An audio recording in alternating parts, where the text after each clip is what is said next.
I made 30,000 bucks wholesaling one piece of property.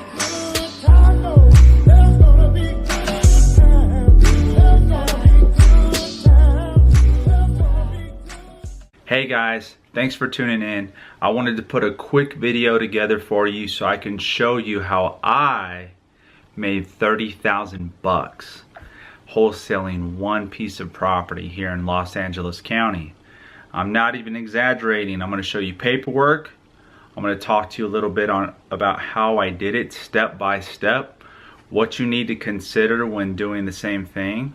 It's not as easy as you think, but it is easy. If I could do it, you can do it. And 30,000 bucks, that's definitely a home run for 20 hours worth of work. So sit back, enjoy, and here we go. So I wanted to touch base and let you guys know how I find a lot of my deals. Now, I've worked as a realtor for over 10 years. I've been licensed for that same amount of time, and I've built some good relationships with agents. And building relationships with agents seems to be the best method for me.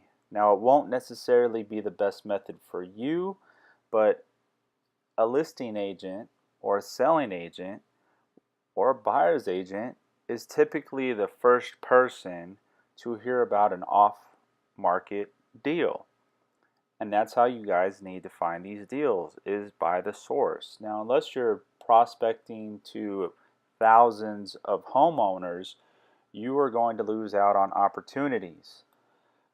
Now, the next best thing is real estate agents. Real estate agents are marketing for themselves because they want to make money. And if you want to approach a agent, they're going to try and make money via you because you want to purchase a property, specifically one that's off market. So here you have my first email from this agent. Initially, she reached out to me via text because she had my number in her phone, but I had recently left companies and my original email address was no longer working, so that's why she called to see if I was still in business. I told her, yes, I'm still in business. I'd love to take a look at the opportunity. Can you please send it to me? And if you look at her email, it says, this is how I conduct business. How do you work with other agents or agents in general? She's basically vetting me to make sure I was going to make good on my word. It's very important. You know, this industry is very small, so depending on where you are, you can be in California, you could be in a different state.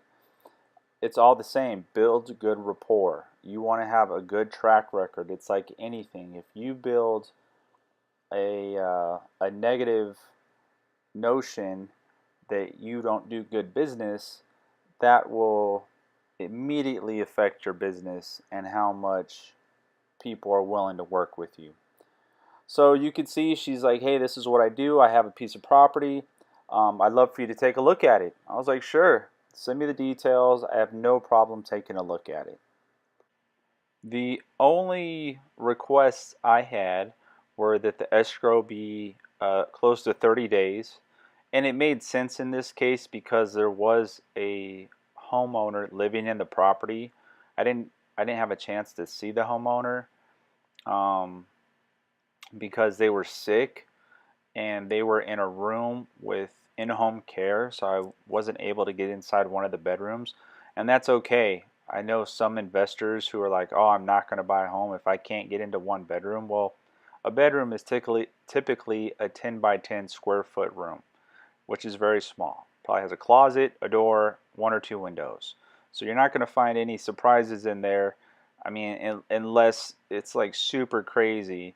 But for the most part, the home is going to be intact. And they have to disclose this information. So that wasn't a huge concern of mine. And you'll notice item 6 where it says additional terms or other terms.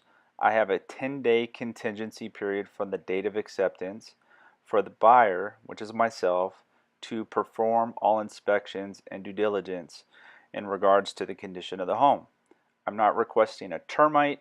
I'm not going to perform a home inspection. I'm not requesting for any repairs or a home warranty. This makes my offer look a lot better because I'm not asking for additional money. Again, my intent is to not take possession of this home, but to move it as quickly as I can to another party. Preferably, I would love to have my 10-day contingency period a lot longer because this only gives me 10 days to find an end buyer to wholesale this to. Nonetheless, I felt very confident that I would be able to find someone within 10 days. So it didn't really make a huge deal. I didn't make a huge deal of this. If this is what the agent was recommending, I didn't want to step on her toes. I just wanted to make the deal happen. Now we have amended escrow instructions. And if you're not familiar with amended escrow instructions, that means I had already opened escrow. I got all the terms of the contract in place. Everything was ratified by all parties. And now I'm on a mission to source my end buyer, or the person I'm going to wholesale this property to. You can see where it says the address. It has the buyer's vesting information. That's the person or corporation or entity I'm wholesaling the property to. My initial deposit was $5,000, which was really low. You always want to try and have a very small amount of money tied up in these kind of transactions. $5,000 for a $425,000 home is a very small deposit. Typically it's about 3%, and I've had no problem doing that. There was a property I recently tried to wholesale in Manhattan Beach, and I think my initial deposit was 50,000 bucks. I wasn't successful at that one, but I'm going to go into another movie and show you why I wasn't successful with that one. So back to this one, you can see it says Daniel Croucher, which is me, and McCormick ADR Inc. I'm basically assigning this home and the rights to the home and the purchase to them. You can see at the bottom where it says release of deposit, I'm basically escrow is going to take their money and substitute their money with my money. So there's another form that I had to sign, basically acknowledging that there is going to be a substitution of deposit. That's really important. You got to make that clear, because if I left this $5,000 in escrow and I attached my fee to it, I'd be getting my fee minus 5,000 bucks. So again, always make sure you substitute your deposit in escrow. Escrow is always a third neutral party. They take direction. You don't have to, make sure it's okay to tell escrow something. You call escrow up, you say, hey, I need you to draw up an amendment that reflects these terms, and we're going to have all parties sign it. Now from the get-go, I already made it clear that I was prepared to assign this contract. You would remember on the first page of the purchase agreement, Daniel Croucher or assignee. Some agents do not like this. This agent specifically asked me why I was using this verbiage. I said, I own a LLC, I have partners, I may not take this deal on, but I will be closing with this transaction with someone I'm familiar with. Boom, end of topic, satisfies her concerns, and we go about the transaction. Oh wee, and this is where it gets good. So my assignment fee or wholesale fee or whatever fee you guys like to call it was $30,000. It's plain and simple. It's in the bag. Here's my duffel. I'll take 20s. Just chuck it in there. I got to get this signed. So I call escrow up.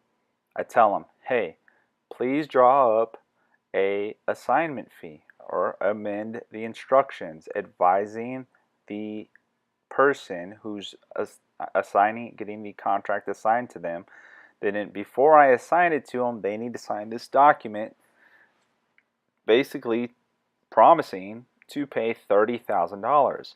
And this $30,000 is secured. It is transferred to escrow. Escrow will then cut me a check once this closes. So your money is guaranteed, but it's not guaranteed until you get all the right documentation signed. You'll notice that it says at the close of escrow, escrow holder is hereby authorized and instructed to charge the buyer and pay to Daniel Croucher the sum of $30,000 for assignment fee. The great part about this is it's kind of behind the scenes.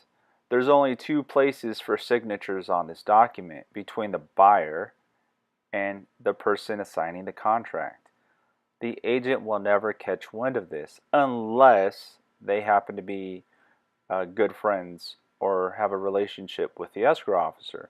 In this case, the escrow officer had a relationship with the agent, brought it to her attention, and she was like, "Wow, you're making good money." It's like, "Yeah, I'm making great money. I'm probably making more than you." I didn't say that to her because that would have been rude.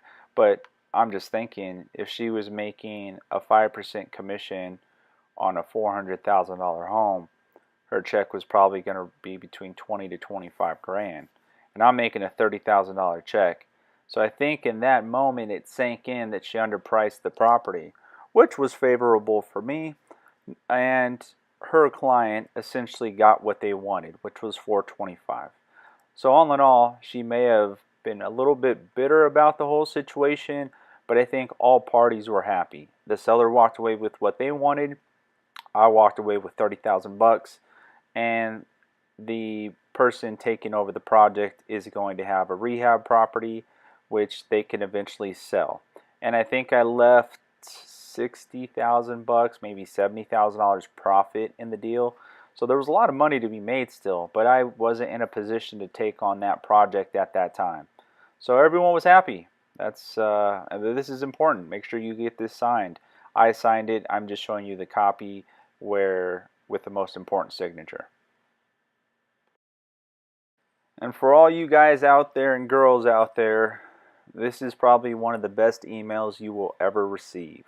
I was like, "Hey, can you please let me know when we have confirmation of closing?" And she's like, "Yes, come on down." And you know what that means? I jumped in my truck, drove down, and picked up my check, gave her a handshake, gave her a hug. I was probably so ecstatic because everything closed, and I'm walking out of there with a $30,000 check. And this is what all your hard work and effort will amount to. $30,000 in my pocket, payable to me. I just blacked out my property address because I don't want you guys knowing where I live. But here you go. This is what it looks like to do a wholesale deal. It was a 30-day process. It's all about building relationships, knowing what you're doing, and just putting all that knowledge to work. Again, if I could do it, you guys could do it. There's no doubt in my mind. If you guys have any questions, concerns, let me know. Hit the like button if you found this video valuable. I'm going to be making more of them in the future. My goal is to do a few of these a year, and hopefully they're all successful. I'll even show you where I fail. You know, I'd love for you guys to learn from my mistakes. So subscribe if you want. Shoot me a like, comment. I'd love to answer any questions you may have, and I'll see you on the next video. For sure, keep tuning in, because my plan of action is to do a few wholesale deals in the near future, and they're going to be more hands-on. I'm going to actually physically take you to the property and show you what I do, what I look for, how I evaluate the deals. I'm going to get my contractor involved, show you the whole process. I want to make another 30 grand. I want to show you guys how to make another 30 grand.